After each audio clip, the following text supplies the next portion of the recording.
प्यारे बच्चों और मित्रों नमस्कार। हायर मैथमेटिक्स के इस वीडियो लेक्चर में मैं आपका स्वागत करता हूं और आज के इस वीडियो लेक्चर में हम लोग इंटरपोलेशन वाले टॉपिक को ही आगे बढ़ाएंगे। पिछली क्लास में हम लोगों ने डिफरेंस ऑपरेटर्स से रिलेटेड कुछ क्वेश्चंस देखे थे। आज हम लोग आगे बढ़ेंगे और जो डिफरेंस टेबल्स होती हैं उनको बनाना सीखेंगे। 3 तरह के डिफरेंस टेबल मेनली हम लोगों को बनाना सीखना है और अगर देखा जाए मोटा मोटा तो केवल 2 ही डिफरेंस टेबल ऐसी हैं जो कि हमारे काम की हैं और ये हमें काम भी आने वाली है। ठीक, सो आज का जो टॉपिक है विद्यार्थियों वो और कुछ भी नहीं है, वो डिफरेंस टेबल के ऊपर बेस्ड है, यानी कि construction of difference table. Difference table, ठीक है ना। 3 तरह की डिफरेंस टेबल हम लोगों को बनाना सीखना है बच्चों। एक है फॉरवर्ड डिफरेंस टेबल, ठीक है। दूसरा है बैकवर्ड डिफरेंस टेबल और तीसरा है central difference table. Central difference table. तो ये 3 तरह के टेबल्स स्टूडेंट्स हम लोगों को बनाना सीखना है। ठीक, I repeat again, forward difference table, backward difference table और सेंट्रल डिफरेंस टेबल। ठीक, फॉरवर्ड डिफरेंस ऑपरेटर भी हम लोग पढ़ चुके हैं, बैकवर्ड डिफरेंस ऑपरेटर भी हम लोग पढ़ चुके हैं और सेंट्रल डिफरेंस ऑपरेटर के विषय में भी हम लोग पढ़ चुके हैं और आज हम लोग इन ऑपरेटर्स का इस्तेमाल करके टेबल्स बनाना सीखेंगे। ये टेबल बनाना सीखना इसलिए जरूरी है बच्चों के इंटरपोलेशन में जब हम लोग आगे बढ़ेंगे, जैसे कि मिसिंग टर्म्स किसी भी टेबल से फाइंड करना। नंबर 2, फॉरवर्ड डिफरेंस इंटरपोलेशन जो फॉर्मूला है उसका यूज करना। बैकवर्ड डिफरेंस इंटरपोलेशन फॉर्मूला जो है, सेंट्रल डिफरेंस इंटरपोलेशन फॉर्मूला जो है, ये 3 बड़े बड़े फॉर्मूले हम लोगों को पढ़ने हैं इंटरपोलेशन की प्रोसेस को करने के लिए। तो इन तीनों ही फॉर्मूलों में स्टूडेंट्स हम लोगों को इन टेबल्स की जरूरत पड़ने वाली है, इसीलिए हम इन टेबल्स को बनाना सीखेंगे आज। ठीक, तो चलिए आइए बारी बारी से तीनों ही टेबल्स को बनाना सीखते हैं और फिर आगे बढ़ते हैं। Let's start. हम लोग सबसे पहले बनाना सीखेंगे student forward difference table. So forward difference table, ठीक है ना। फॉरवर्ड डिफरेंस टेबल, मान लीजिए विद्यार्थियों कि आपके पास में कुछ डेटा पॉइंट्स हैं। क्या है? डेटा पॉइंट्स है। कैसा? मान लीजिए कि आपके पास में x और y बराबर fx, इनसे रिलेटेड कुछ डेटा पॉइंट्स हैं। सपोज दैट x0 है और x0 के लिए यहां पर आपके पास में क्या है?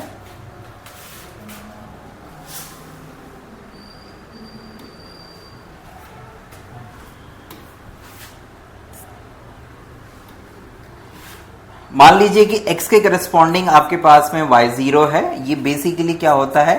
f की वैल्यू होती है x0 पॉइंट पर। x1 के करस्पॉन्डिंग यहाँ पे y1 है, यानी कि f की वैल्यू x1 पॉइंट पे। x2 के करस्पॉन्डिंग यहाँ पे y2 है, x3 के करस्पॉन्डिंग यहाँ पे आपके पास y3 है और x4 के करस्पॉन्डिंग यहाँ पे y4 है। हम लोग अभी फिलहाल इन 5 डेटा पॉइंट्स के ऊपर ही टेबल बनाना सीखेंगे।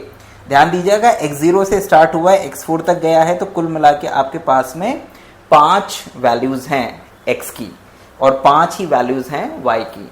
तो अब हम इन 5 वैल्यूज की मदद से क्या बनाना सीखेंगे बच्चों?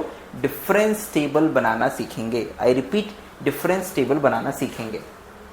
सो विद्यार्थियों, इस टेबल को बनाने के लिए आपको करना क्या होगा? आपको सबसे पहले जो आपको ये डेटा पॉइंट्स दिए जाएंगे उसको एक टेबल के फॉर्म में यहाँ पे जमाना होगा। तो आप सबसे पहले क्या लिखेंगे? x लिखेंगे। यहाँ पे ये लिखा आपने x, यहाँ पे लिखेंगे आप y बराबर fx, ठीक है ना। एक लाइन खींच देंगे कुछ इस तरह से। ठीक, यहाँ पे लिख देंगे आप x0, x1, x2, x3, x4। ठीक, यहाँ पे लिखेंगे आप y0, y1, y2, y3 और ये y4 लिख देंगे आप विद्यार्थियों। ठीक है, अब इसके बाद में विद्यार्थियों यहाँ पर जब आप फॉरवर्ड डिफरेंस टेबल बनाते हैं तो आपको फॉरवर्ड डिफरेंस ऑपरेटर का इस्तेमाल करना है। एंड इसके लिए विद्यार्थियों आप यहाँ पे सबसे पहले लिखेंगे डेल ऑफ एफ एक्स। आप डेल ऑफ एफ एक्स भी लिख सकते हैं या फिर डेल ऑफ y भी लिख सकते हैं, यानी कि फॉरवर्ड डिफरेंस ऑफ y भी लिख सकते हैं। ठीक है, ध्यान दीजिएगा कि टेबल बनाते समय जब आप फर्स्ट फॉरवर्ड डिफरेंस निकालते हैं तो फर्स्ट फॉरवर्ड डिफरेंस आप इन दो वैल्यूज का जब निकालेंगे तो इनके बीच में लिखिएगा। मतलब कि यहां पर पहली वैल्यू आएगी डेल y0, डेल y0 की वैल्यू होगी y1 माइनस y0। ठीक है ना, इन दोनों का जो डिफरेंस आएगा वो डेल y0 होगा। दूसरी वैल्यू यहां पे आएगी डेल y1 यानी कि y2 माइनस y1। ठीक है ना, फिर आप तीसरी वैल्यू निकालेंगे del y2, this is equals to y3 minus y2। फिर चौथी वैल्यू निकालेंगे विद्यार्थियों आप del y3 is equals to y4 minus y3। Actual में क्या है कि जिन दो वैल्यूज का आप फॉरवर्ड डिफरेंस निकाल रहे हैं, मतलब जिन वैल्यूज के ऊपर आप फॉरवर्ड डिफरेंस ऑपरेटर को इंप्लीमेंट कर रहे हैं, अप्लाई कर रहे हैं, उन दोनों वैल्यूज के बीच में अगर आप डिफरेंस लिखते हैं तो क्लियरिटी रहती है कि भाई इन दो वैल्यूज का डिफरेंस ये आया है। तो और आप ध्यान देंगे कि टेबल जो है ना वो फिर और छोटी होती जाएगी, यानी कि जो नंबर ऑफ आइटम्स हैं वो कम होते जाएंगे।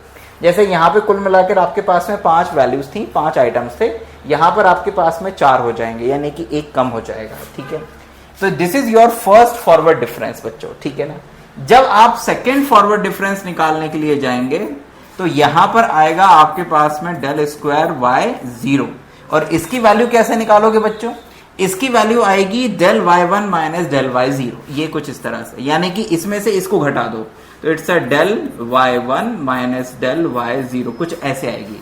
फिर यहां पर सेकेंड फॉरवर्ड डिफरेंस आएगा डेल स्क्वायर y1, यहां पे सेकेंड फॉरवर्ड डिफरेंस आएगा del square y2, like that. इस तरह से ये जो 4 वैल्यूज हैं ये सेकेंड फॉरवर्ड डिफरेंस के समय में 3 ही रह जाएंगी केवल।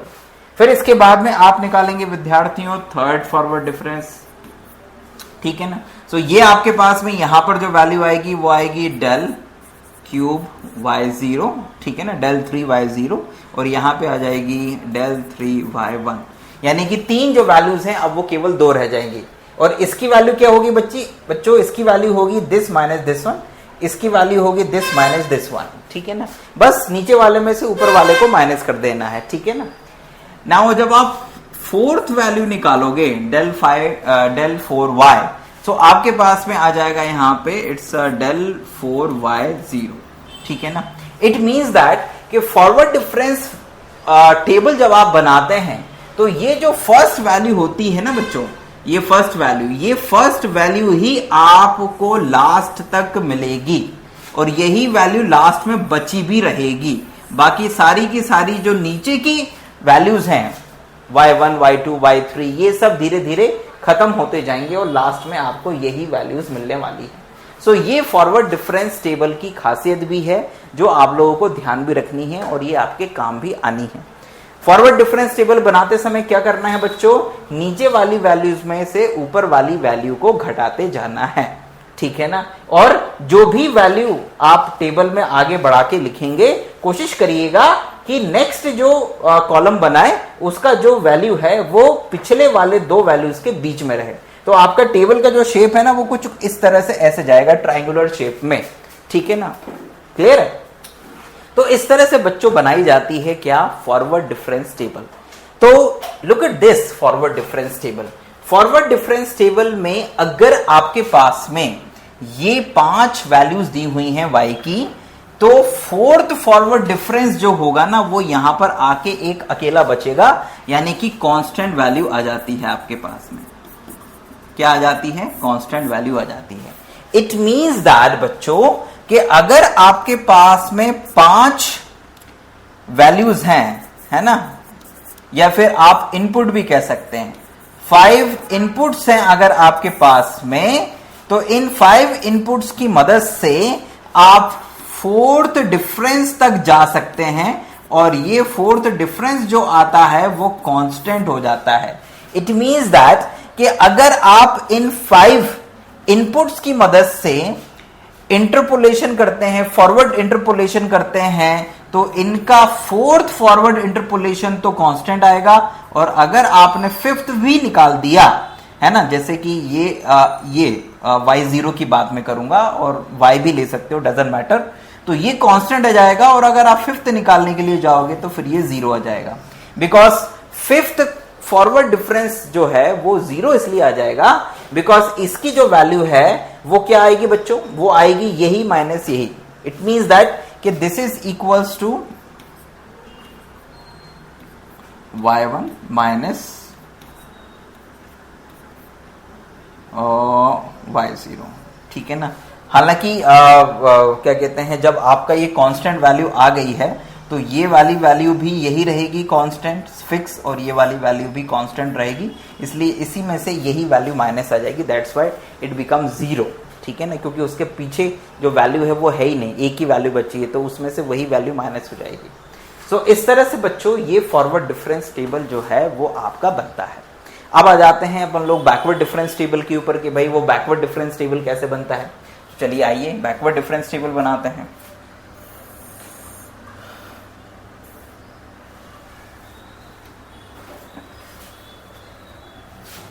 Backward difference table.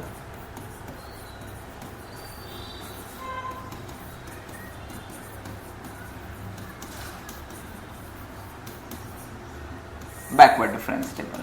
तो बच्चों बैकवर्ड डिफरेंस टेबल भी कोई बहुत ज्यादा बड़ा काम नहीं है. सपोज दैट मैं यहां पे फिर से वैसे ही शुरुआत करूंगा जैसे पिछले बारे में करी थी. सपोज दैट कि आपके पास में x वैल्यूज हैं, कुछ x वैल्यूज हैं और उनके रिस्पॉन्डिंग यहाँ पे y है, y is equals to fx है, और आपके पास में 5 ही वैल्यूज हैं. मैं उन 5 वैल्यूज को लेकर ही आपको टेबल बनाना सिखाऊंगा. बाकी क्वेश्चन में कम या ज्यादा वैल्यूज हो सकती हैं, 6 भी हो सकती हैं, 7 भी हो सकती हैं, उससे परेशान होने की कोई जरूरत नहीं है. मान लीजिए कि आपके पास में x0 है, x1 है, x2 है, x3 है और x4 है.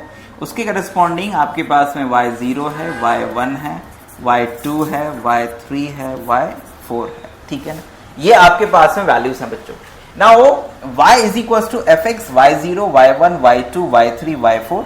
यहां पर जब आप बैकवर्ड डिफरेंस टेबल बनाते हैं तो बैकवर्ड डिफरेंस टेबल की एक खासियत होती है क्या, कि backward difference operator first backward difference of y जब आप करते हैं तो जैसा कि आपको पता है कि किसी भी फंक्शन के ऊपर जब आप बैकवर्ड डिफरेंस अप्लाई करते हो तो this is equals to fx minus fx minus h.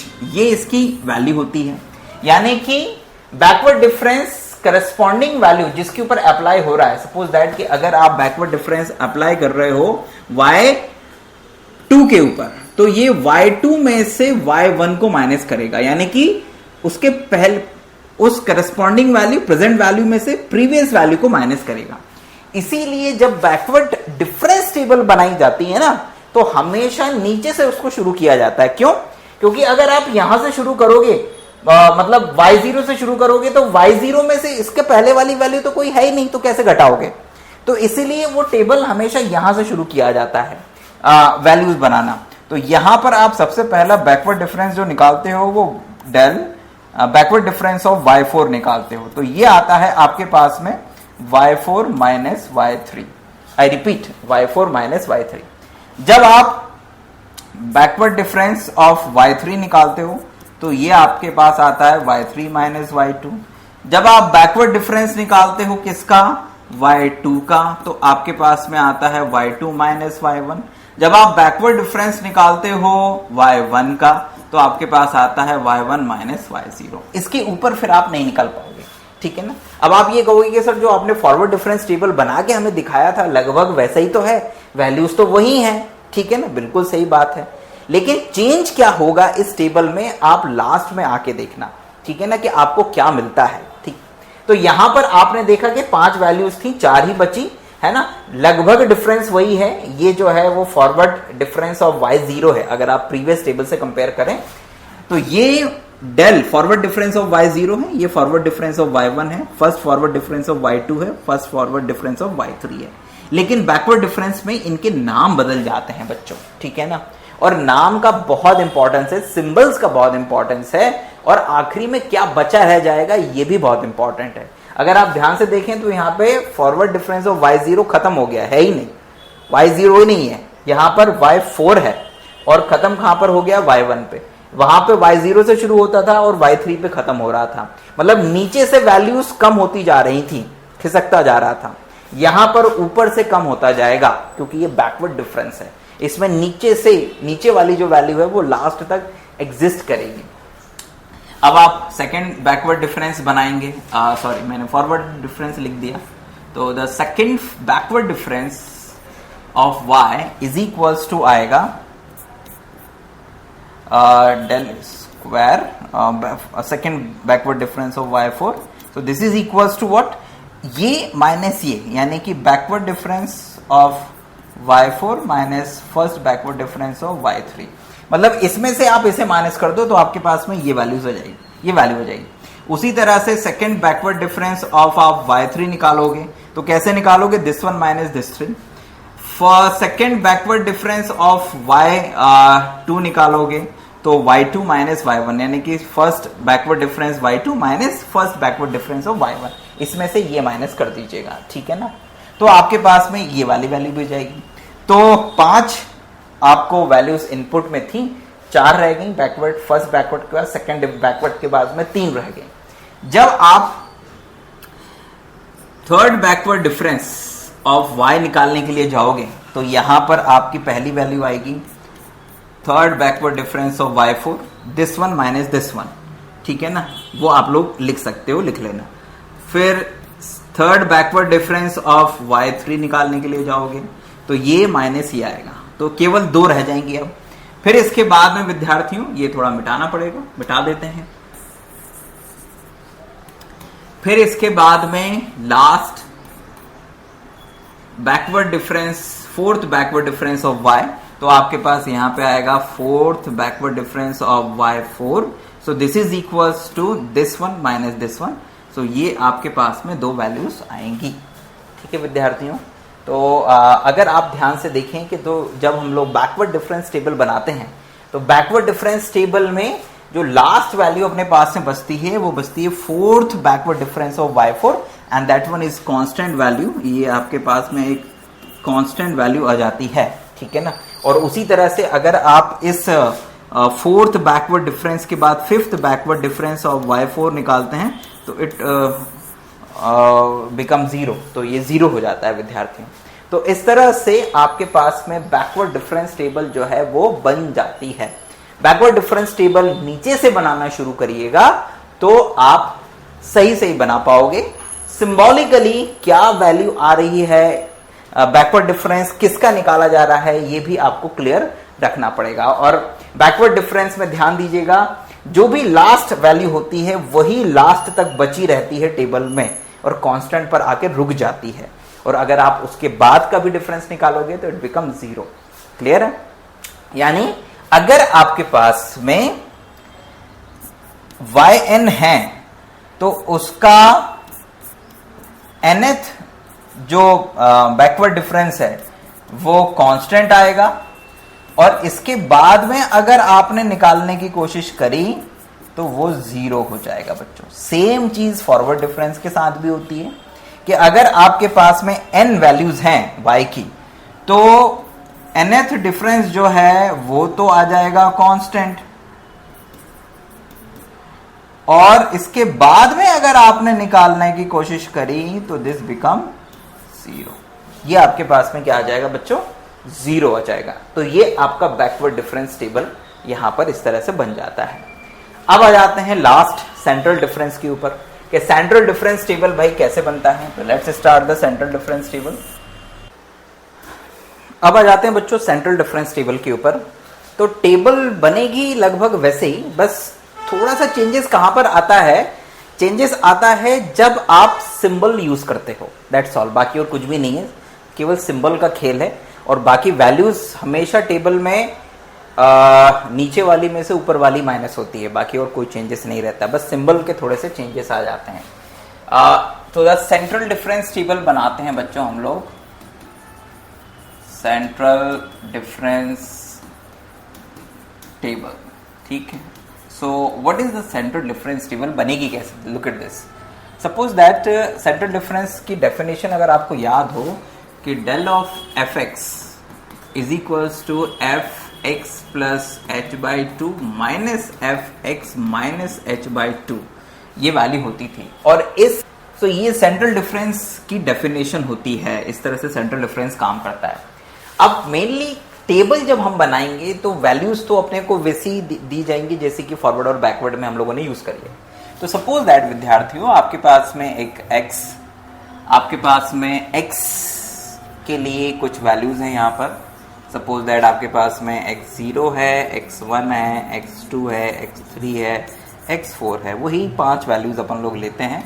y is equals to fx के लिए विद्यार्थियों आपके पास में y0 है, y1 है, y2 है, y3 है और ये y4 है। ठीक है, ये आपके पास में वैल्यूज हैं y0, y1, y2, y3, y4।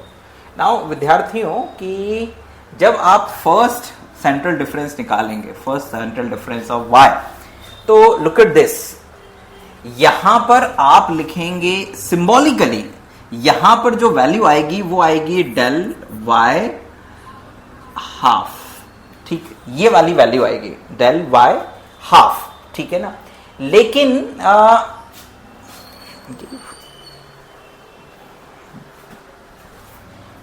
लेकिन इसकी जो वैल्यू है वो होगी y1 माइनस y0, मतलब same value, this one minus this 0। जो अगली वैल्यू आएगी डेल, वो आएगी डेल y3/2। ठीक है, and this is equals to y2 minus y1, y2 minus y1। ठीक, नाउ अगला जो वैल्यू आएगा वो आएगा डेल y5/2। ठीक, and this is equals to y3 minus y2।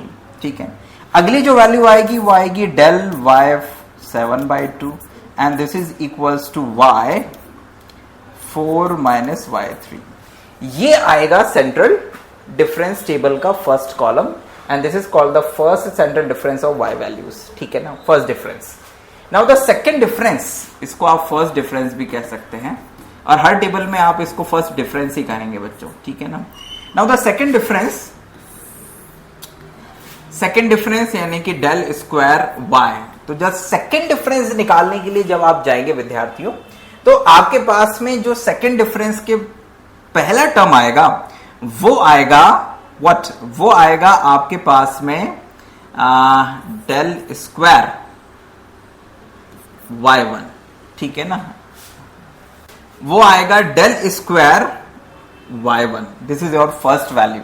ठीक है ना, अब देखो इसको हालांकि है ना याद रखना थोड़ा सा मुश्किल काम है, कैसे आता है वो बता देता हूं, याद रखने का तरीका बताता हूं। देखो इन दोनों के डिफरेंस से जो फर्स्ट सेंट्रल डिफरेंस आता है वो आता है डेल y हाफ, है ना, माइनस तो ये दोनों वैल्यूज को ही करना है, इतना ध्यान रखना।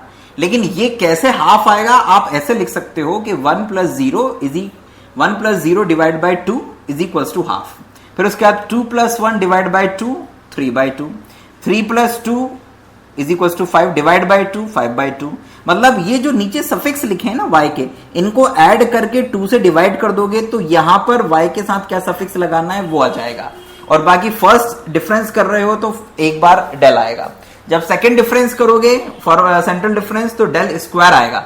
लेकिन y के साथ में क्या सफिक्स आना है तो वो आपको क्या करना है, इन दोनों को ऐड करना है। 3/2 + 1/2 is equals to 2 divide by what 2, तो आपके पास 1 आ जाएगा। तो this is the del square y1।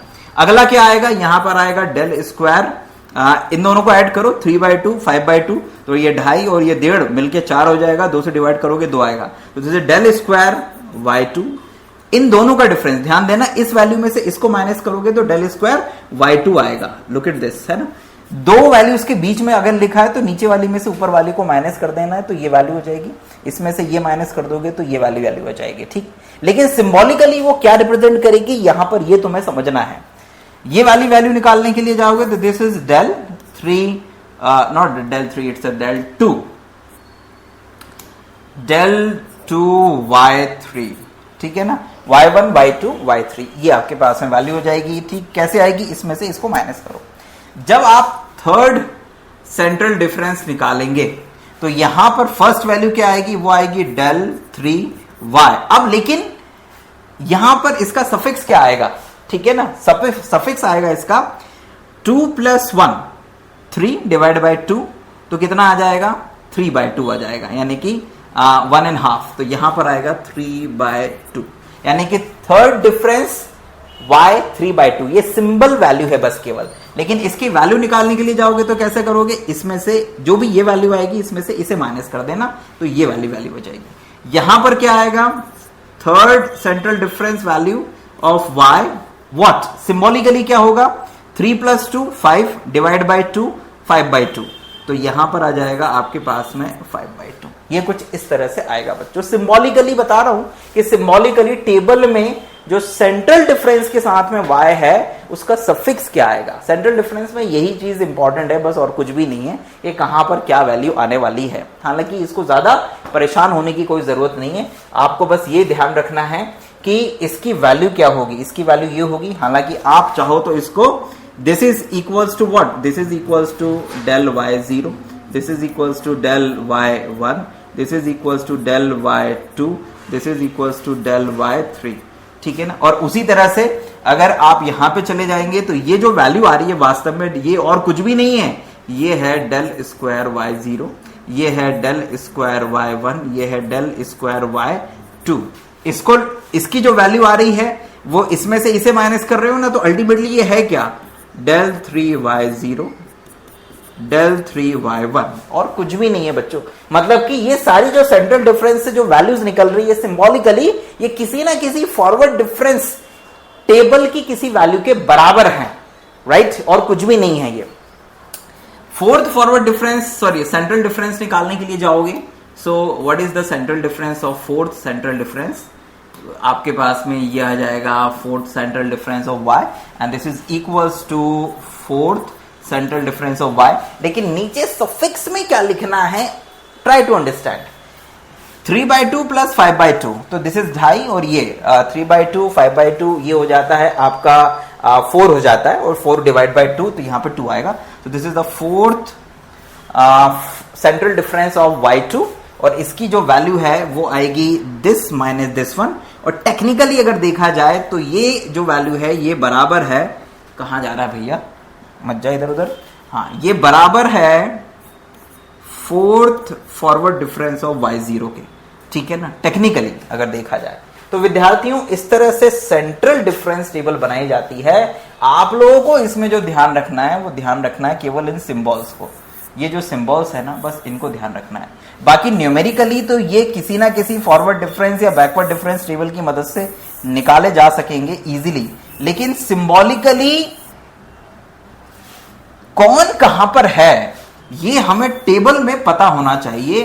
क्योंकि मान लीजिए कि अगर हम कोई central difference table central difference formula use कर रहे हैं तो उसमें ज्यादातर सेंट्रल डिफरेंस टर्म ही यूज होते हैं। ये बात अलग है कि उन फॉर्मूलों के लिए हम लोगों ने फॉरवर्ड और बैकवर्ड डिफरेंस टेबल सिंबल की मदद से नए फॉर्मूलों का फॉर्मेशन कर लिया है।